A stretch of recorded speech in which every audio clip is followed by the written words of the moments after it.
compañeros, mi nombre es Marco y les voy a hablar de la primera ley de Kepler y de la gravitación universal. ¿Qué es la gravitación universal? Mi nombre es Axel.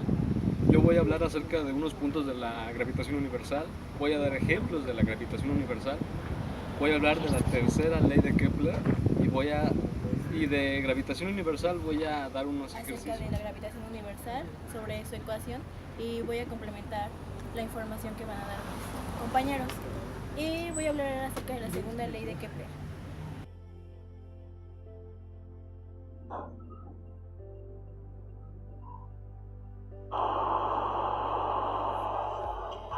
Hola, el día de hoy le hablaremos sobre dos apartados que al parecer tienen un parecido muy semejante, ya que gracias a la primera se pudieron crear las demás. Aparte crearon un paradigma muy grande en la física clásica. Estas son la ley de gravitación universal y las leyes de la dinámica o leyes de Kepler. Hoy en día todos podemos saber el papel importante de la gravedad, como el movimiento e interacciones de cuerpos celestes, la expansión o contracción de galaxias y la formación de agujeros negros.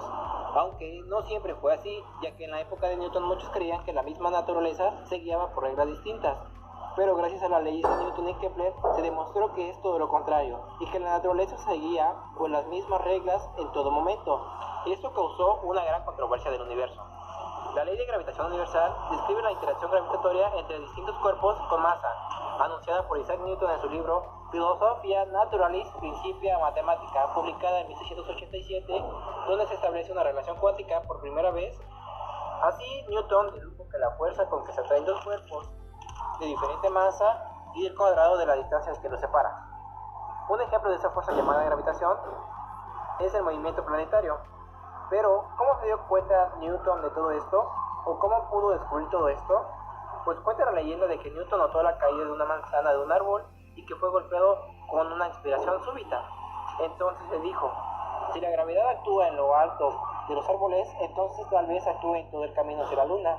Con esta idea de que la Tierra mantiene a la luna con su gravedad, Newton desarrolló su gran teoría de la gravitación.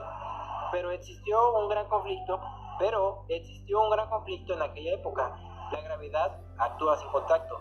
Para resolver ese conflicto, Newton dijo, la Tierra ejerce una fuerza sobre una manzana que cae y sobre la Luna, aun cuando no exista contacto entre los dos objetos y estos incluso estén muy separados.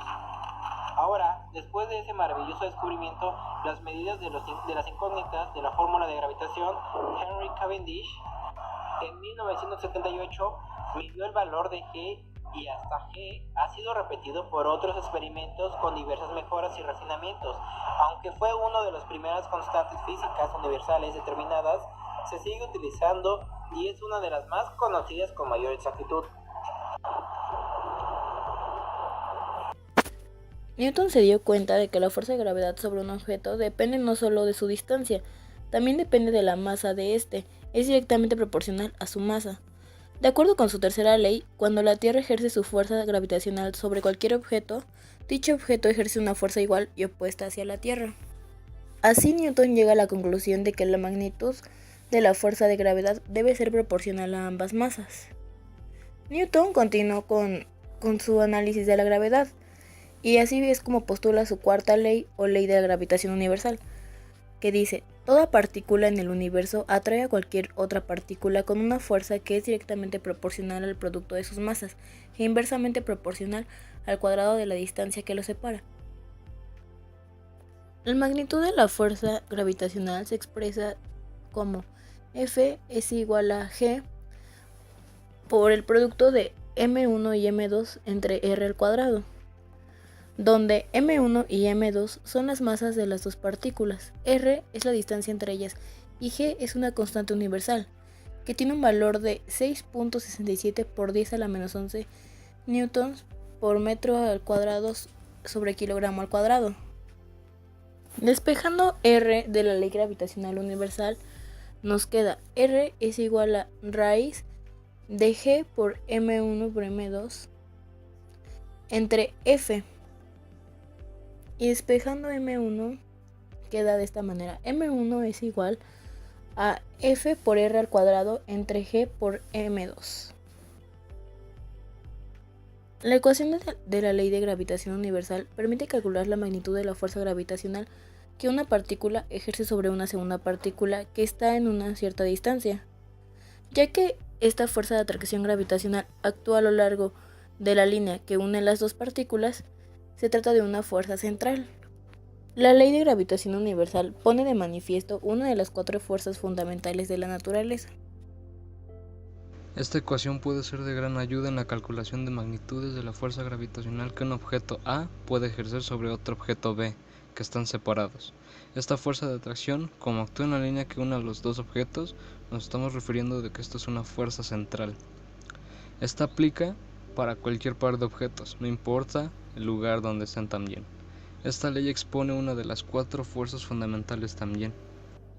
Un ejemplo que puedo dar es cuando se aplica la fuerza gravitacional en la Tierra y un objeto en la superficie de la Tierra.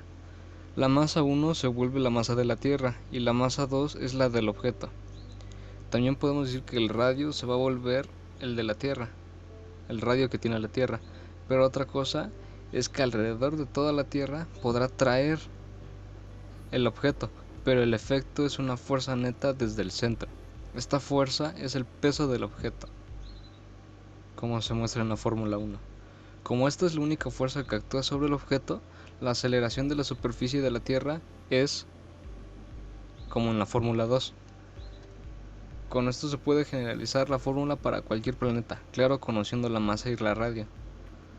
La aceleración de la gravedad varía con la altura. Para calcularlo se considera que está a una distancia h sobre el planeta y con esto se hace que r es igual a r más h. Con esto quedaría la fórmula así, como en la Fórmula 3.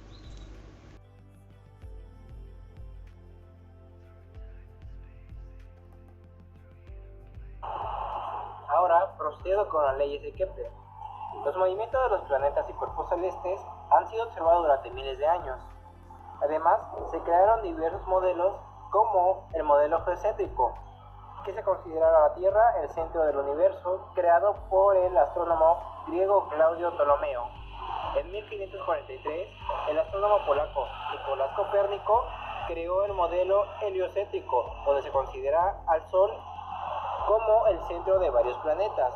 De ahí, el astrónomo Danes Tycho Brahe hizo mediciones durante 20 años para crear el actual modelo del sistema solar. En consecutiva, el astrónomo alemán Johannes Kepler, 1571 a 1630, propuso 3 leyes que describieron el movimiento de los planetas. Como observación, dichas leyes antecedieron a las leyes de Newton y fueron consecuencias de ellas.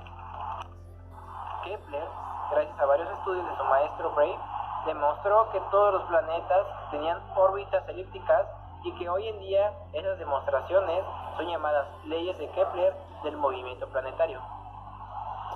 La primera ley de Kepler está relacionada con las formas de las órbitas de los planetas y se enuncia: los planetas se mueven en órbitas elípticas en torno al Sol, que se encuentran en uno de los focos de la elipse descrita. La segunda ley de Kepler dice: una recta que enlaza un planeta con el Sol recorre áreas iguales en el plano de la órbita del planeta en tiempos iguales.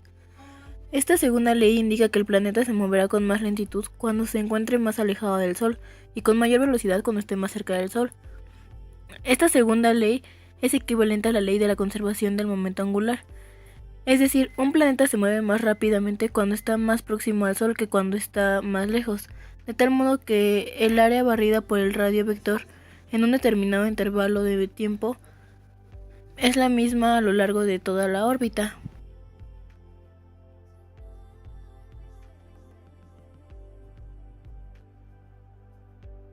La tercera ley de Kepler. Esta ley nos dice que el cuadrado del periodo orbital de un planeta es proporcional al cubo de la distancia media del Sol. Si un planeta o cuerpo de masa m que está a una distancia r al Sol, la atracción gravitatoria será la que hará que el planeta describa su propia órbita. Esta será la fuerza centrípeta que se ejercerá sobre el planeta. Si igualamos ambas fuerzas, la masa del planeta o cuerpo se podrá simplificar y se podrá obtener el cuadrado de la velocidad angular del planeta. Con esto nos está diciendo que mientras sea mayor la distancia al Sol, menor será la velocidad angular del planeta o cuerpo.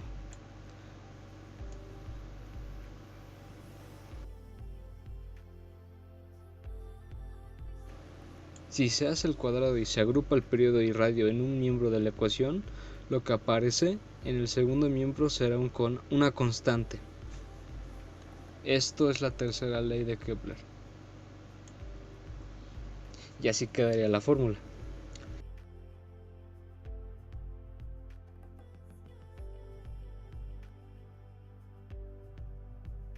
Esta tercera ley nos da un método para medir la masa de cualquier objeto celeste alrededor de otro objeto que se mueve en su órbita.